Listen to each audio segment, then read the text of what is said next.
I hope you're all having a pleasant evening. Meteorologist Tom Burchard with your midday Aloha Friday update on the weather across the North Pacific with a focus on the Hawaiian Islands.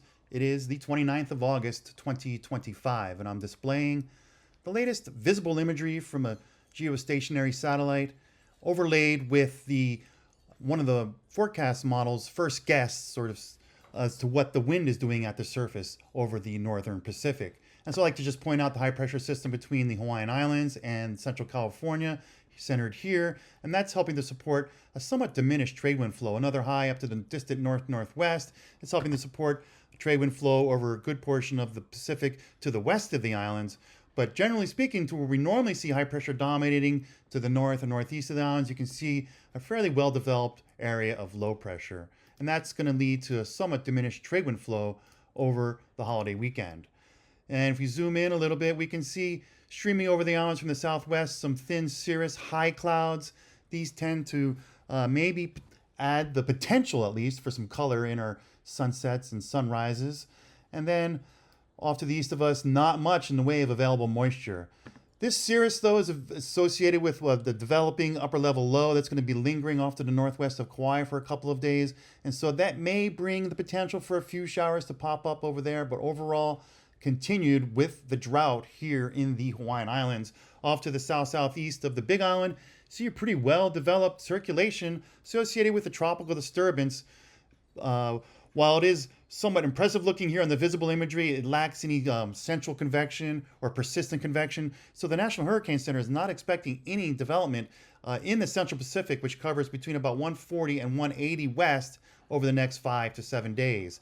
If anything, there's areas out here in the far eastern Pacific, south of Mexico and south of Baja California, that may develop into tropical cyclones. They think this one here has a high chance of developing into a tropical cyclone over the next next 7 days. So we'll keep an eye on that. Their next two names in the list would be Kiko and Lorena. So it depends which one forms first. I know Kiko sounds like a Hawaiian name, but that would be the name it would get if it forms in the eastern Pacific.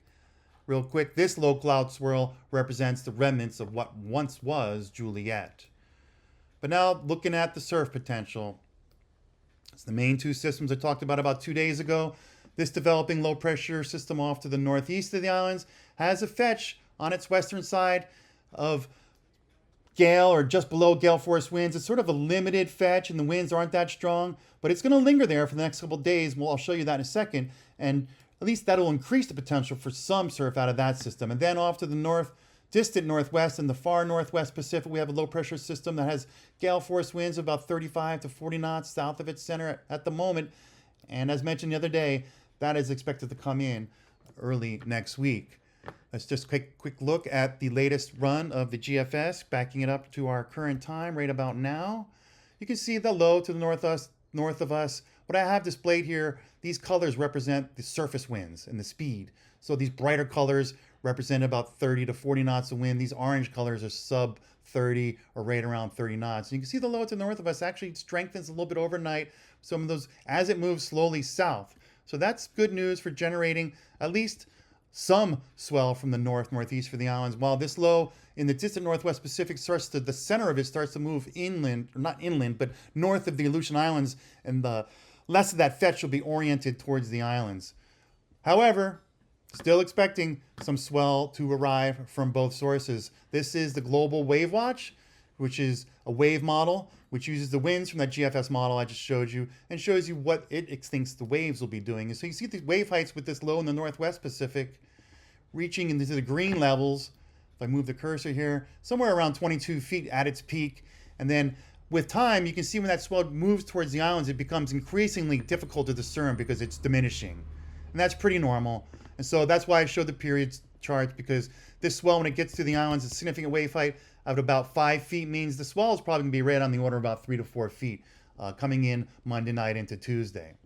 Same thing, backing it up here, looking at the low to the north of us, wave heights in there, maybe upwards of about 15 feet, but as it moves closer, difficult to discern it. But you can see the leading edge maybe gets in here sometime on Monday.